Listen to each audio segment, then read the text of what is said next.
आता पाहूया 36 जिल्हे 50 बातम्या।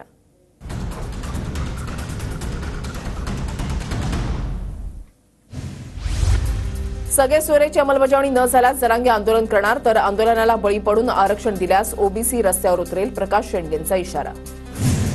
लोकांमध्ये भाजपच्या विरोधात रोष असल्यानं मतदानाचा टक्का वाढलाय, त्यामुळे मवियाचा विजय होणारच। नंदुरबारचे काँग्रेसचे उमेदवार गोवाल पाडवींकडून विश्वास व्यक्त। उपमुख्यमंत्री अजित पवार आज बारामती दौऱ्यावर, अजित पवारांकडून बारामतीमधील विकास कामांची पाहणी, सहयोग निवासस्थानी अजित पवार जनता दरबार घेणार। ईव्हीएममध्ये छेडछाड होणारे व्हिडिओ जुने, महाराष्ट्रामधील लोकसभा निवडणुकीशी त्यांचा संबंध नाही, मतदान प्रक्रिया शांततेमध्ये आणि सुरळीत, राज्य मुख्य निवडणूक आयोगाकडून स्पष्ट।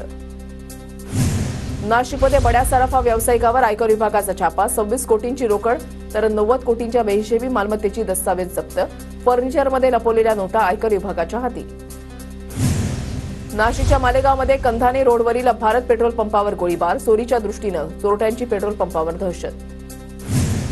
पुणे अपघात प्रकरणाचा तपास गुन्हे शाखेकडे वर्ग, पुणे गुन्हे शाखेचा दुसऱ्या गुन्ह्यामध्ये विशाल अग्रवालचा ताबा मिळवण्यासाठी कोर्टामध्ये अर्ज, मूळ गुन्ह्यामध्ये पुरावा नष्ट केल्याचा आरोप।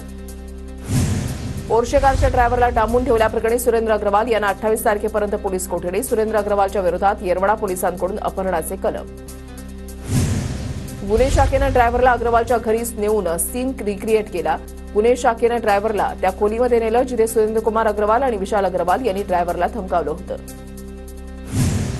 पुणे पोलिसांच्या गुन्हे शाखेकडून सुरेंद्रकुमार अग्रवालच्या घरावर छापेमारी, अग्रवालांच्या घराखालील सीसीटीव्हीचीही पोलिसांकडून पडताळणी।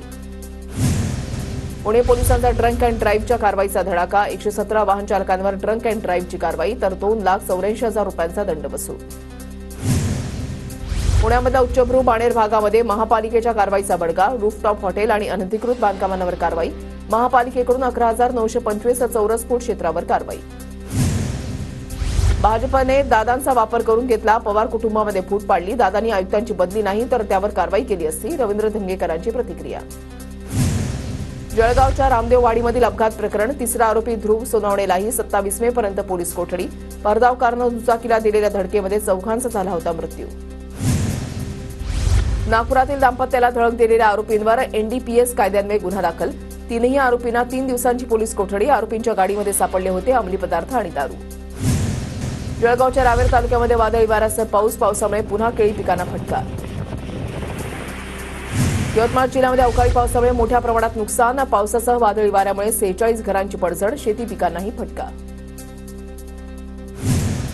अंबाजोगाई वादळी वाऱ्यासह अवकाळी पावसामुळे घरांचं मोठं नुकसान, घरावरील पत्रे उडून गेल्यानं घरातील साहित्याचं मोठं नुकसान।